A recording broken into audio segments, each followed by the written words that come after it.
3장 보겠습니다. 내 네. 속에 모든 날을 용서한다. 용서하다. 아. 예, 내 속에 네. 모든 날을 용서하다. 네. 사랑의 가장 순수한 형태는 바로 주의, 관심이다. 우리가 나 자신에게 온전한 주의를 기울이고 섬세한 관심을 가지는 것이 사랑이다. 온전한 관심은 바로 지금 이 순간 깨어있기이다. 여기를 보면서 저는 요즘에 이게 굉장히 많이 와닿는 것 같아요. 사랑의 가장 순수한 형태는 관심을 갖는 것, 주의를 기울이는 것. 예. 그러니까 저는 그냥 관심을 갖고 주의를 기울이는 거는 관심 갖고 주의 기울이는 거라고 생각을 했지. 그게 사랑이라고는 생각하지 않았어요. 네, 예. 맞아요. 예. 그런데 주의를 기울이고 관심을 두는 것 그 자체가 사랑이구나.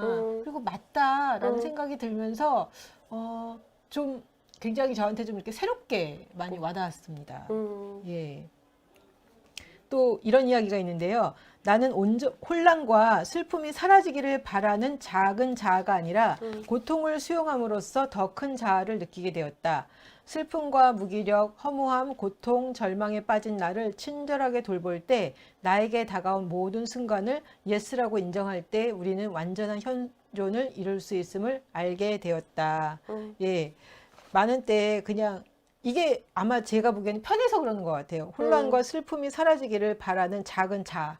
언젠가는 사라지겠지. 시간이 해결을 해줘. 그래 좀 기다려보자. 이러면서 저는 좀 많이 좀 그렇게 버티기를 했던 것 같아요. 네네. 시간이 지나면 이렇게 막 올라왔던 것들이 좀 내려앉잖아요. 맞아요. 예. 그래서 혼란도 슬픔도 이제 시간이 지나면 사라질 거야. 그러면서 그 작은 자아로 머물기를 계속 하고 있었던 제 모습들이 보였어요. 네네. 근데 그게 별로 이렇게 좋은 방법이 아니구나. 그냥 고만고만한 방법이었구나. 예, 어떻게 보면 저의 경험치였죠.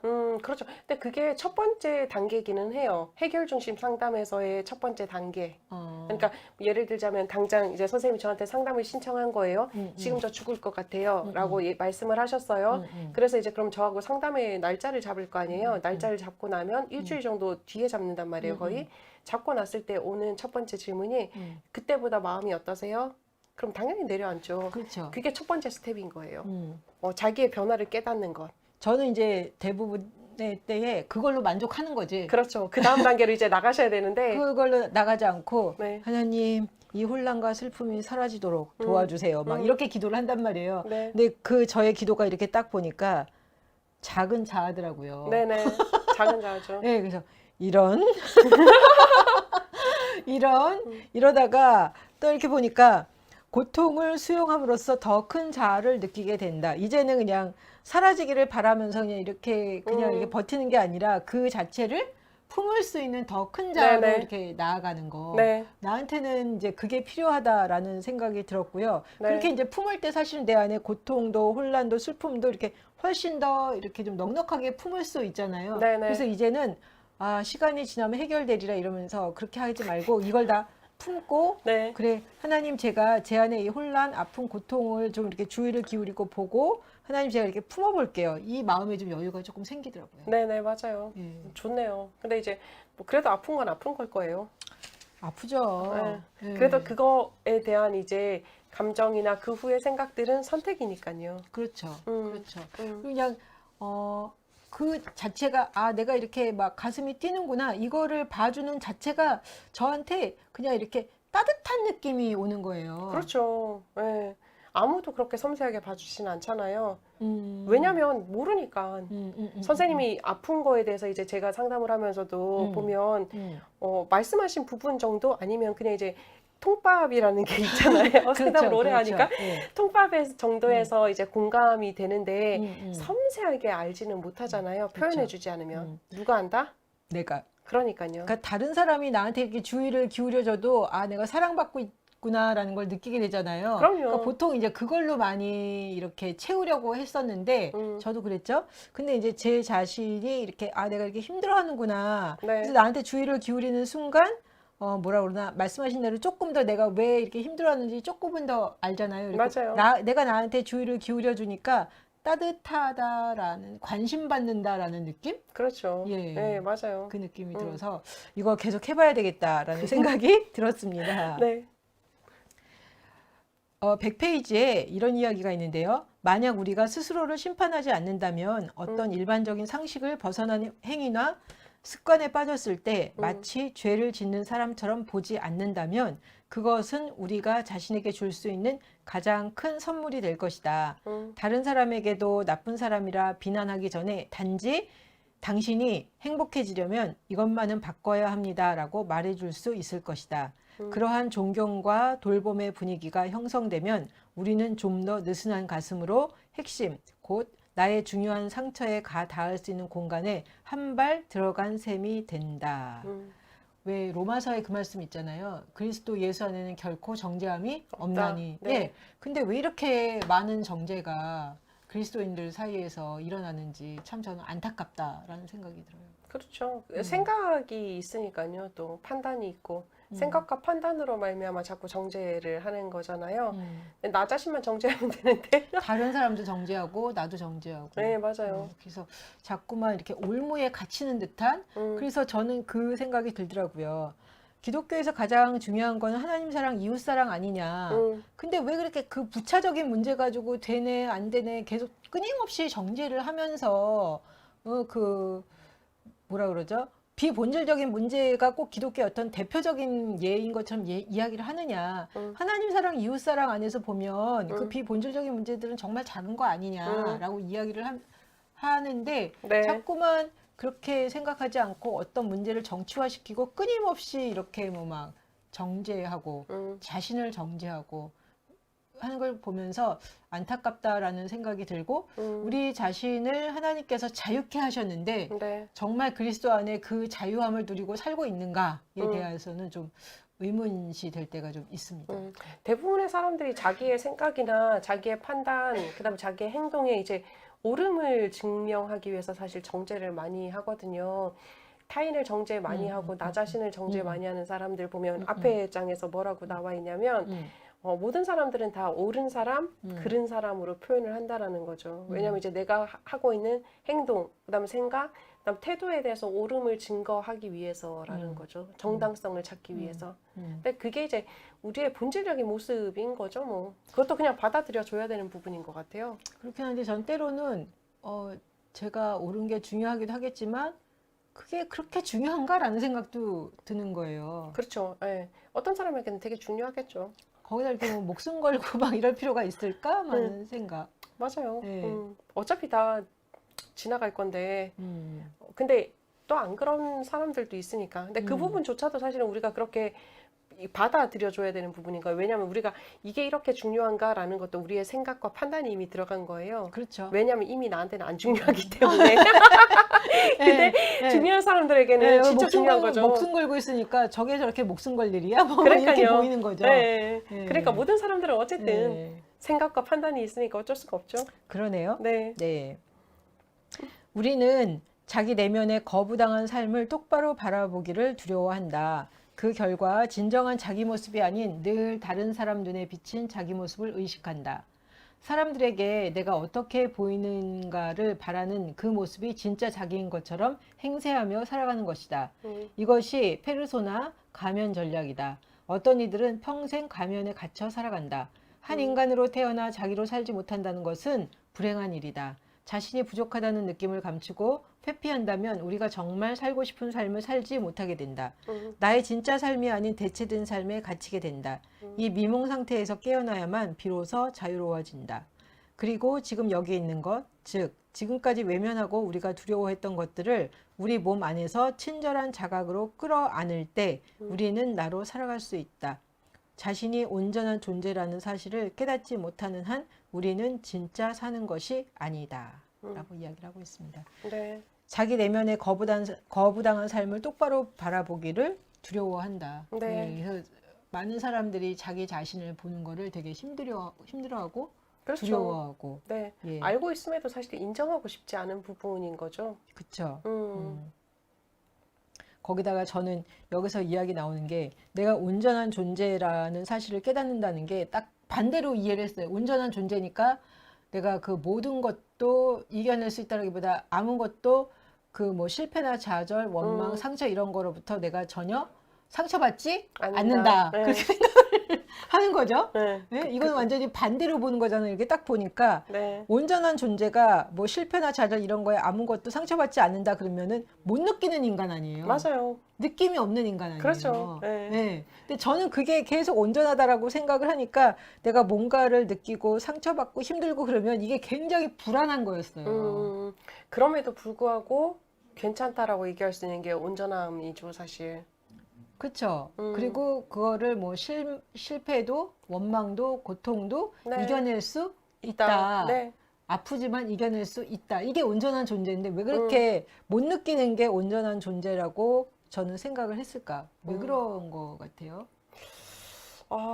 못 느끼는, 어쨌든 느끼는 것 자체가 모양 네. 빠지는 것 같다고 느끼는 게 아닐까요?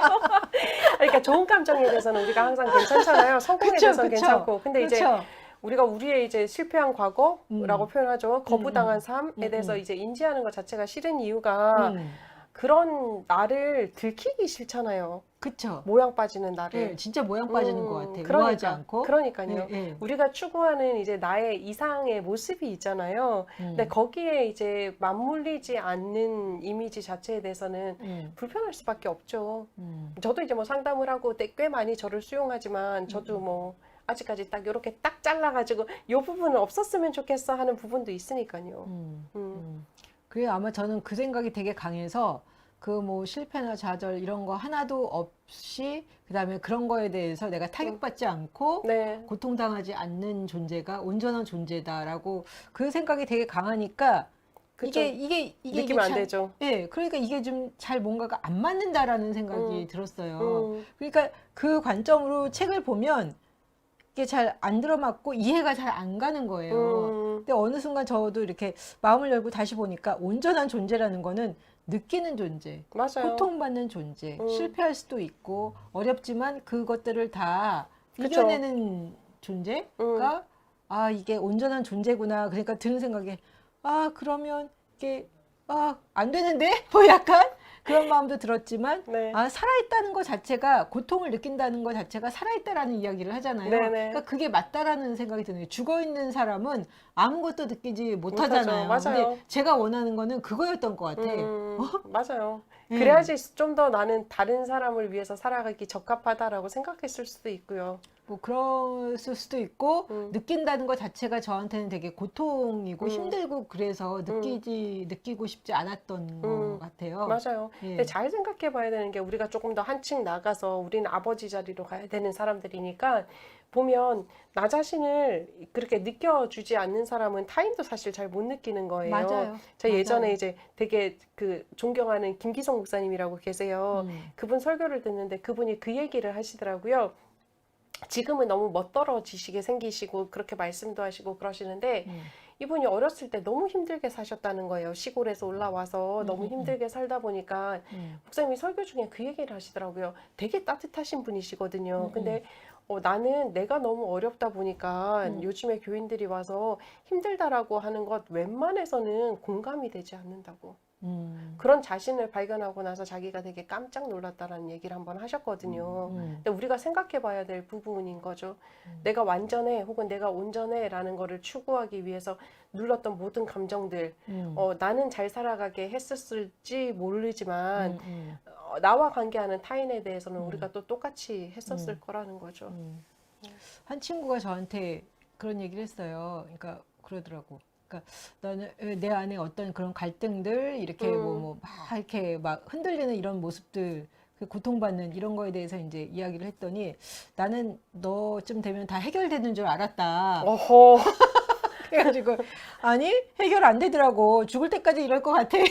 그럼요. 근데 사실 그 얘기하면서 약간 좀 모양 빠지기는 하는데 그게 나의 현실인 것 같다. 네. 예. 좋은 그 인정이셨네요. 옛날에는 그런 소리 들으면 존심 팍 상했을 것 같아요. 네. 근데 에휴 뭐 다 해결이 되면 좋겠지만 그게 그렇게 되는 게 아니더라. 네. 여행이니까요. 예. 여행은 끊임이 네. 없잖아요. 네. 네. 예. 그래서 약간 그걸 받아들면서도 이게 약간 부들부들 떠는 거예요. 그런 네. 제 모습을 인정하는 것 자체가 사실은 저도 쉽지는 않죠. 않은 거였죠. 그렇죠. 예. 그래도 좋은 인정하셨네요. 예. 부들부들 떨면서 예. 좋네요. 사장입니다. 네. 당신의 생각이 당신의 운명이 된다. 예.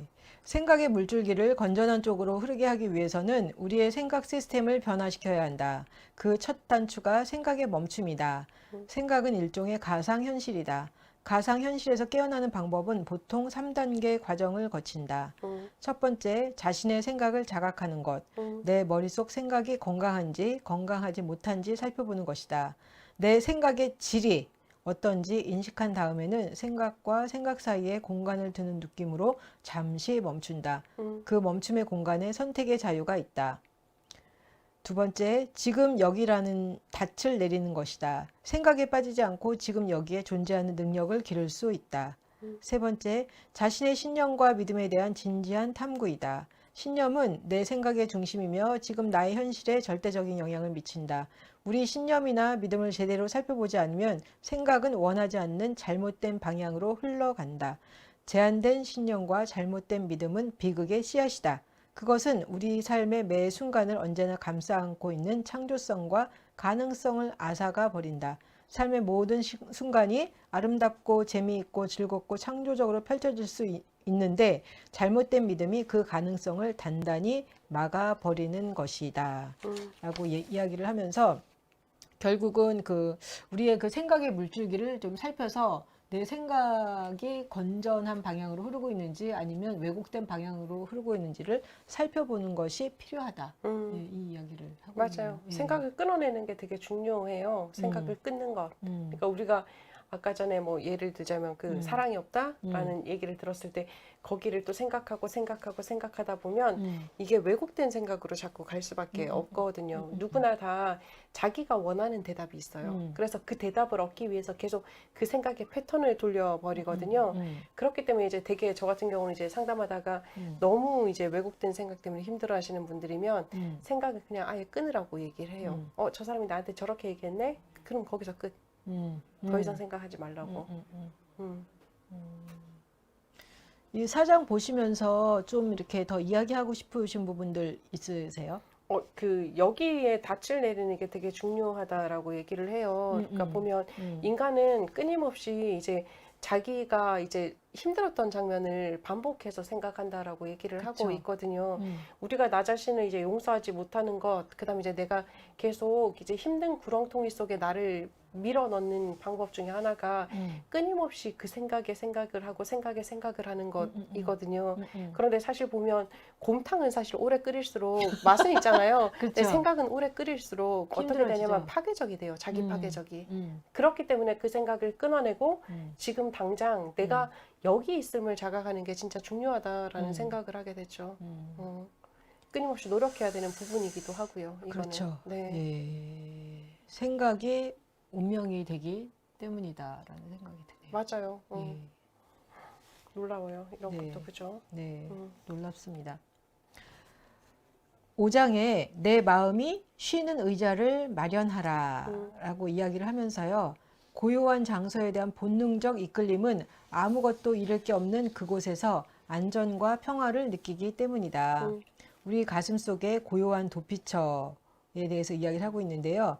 마음이 힘들 때 먼저 고요한 장소를 찾거나 상상해봐라. 바다나 눈으로 뒤덮인 산 정상, 잔잔한 호수, 교회. 그리고 두 번째는 그 마음의 고요한 도피처를 찾은 다음에 절대적인 사랑의 존재, 나를 아무 조건 없이 사랑해줄 존재를 초대한다. 예를 들면 예수님 등의 어떤 영적인 존재, 부모님, 지혜로운 멘토 등 혼자가 아니라는 소속감을 느끼게 해주는 존재들을 초대한다.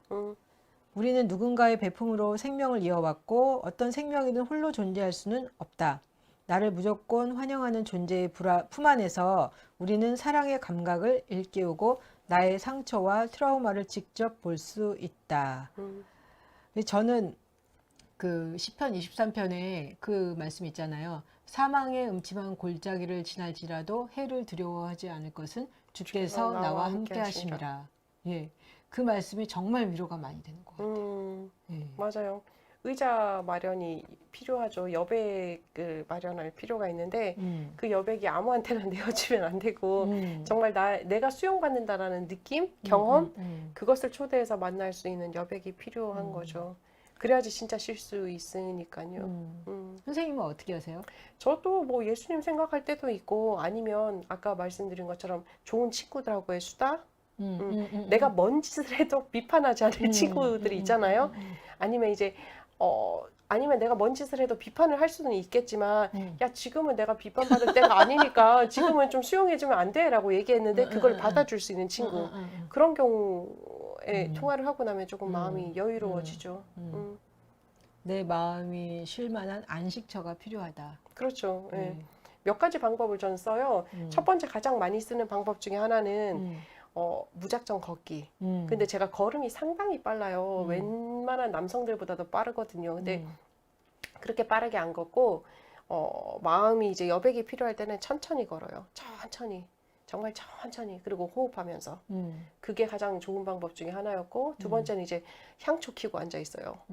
초를 밤에 불 다 꺼놓고 초만 쫙 켜놓고 앉아가지고 그냥 호흡 기도하는 거.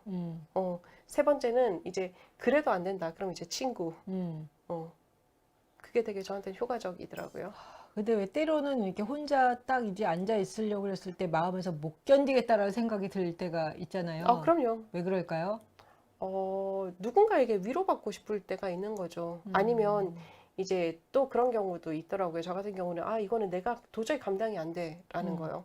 너무 불안할 때, 아니면 너무 두려울 때, 나 혼자는 안 되겠는데, 아니면 누군가가 도와줬으면 좋겠어라는 마음이 들 때가 있잖아요. 뭐 그것도 나쁜 건 아니니까 어차피 인간은 같이 살아가는 존재잖아요. 좋은 친구 전화해서 수다 좀 떨고 아니면 뭐 그 얘기 못할지라도 한바탕 뭐 이제 헛소리라도 떨고 낄낄거리고 웃을 수 있다면 그 감정이 내려앉으니까요. 그렇게 내려앉은 다음에 다시 자기가 자기를 또 품어주는. 만나야죠. 그렇죠. 그렇구나. 네. 내적인 힘이 있어야 자기를 만날 수 있잖아요. 그러니까 지금 제가 들었던 생각이 그거예요.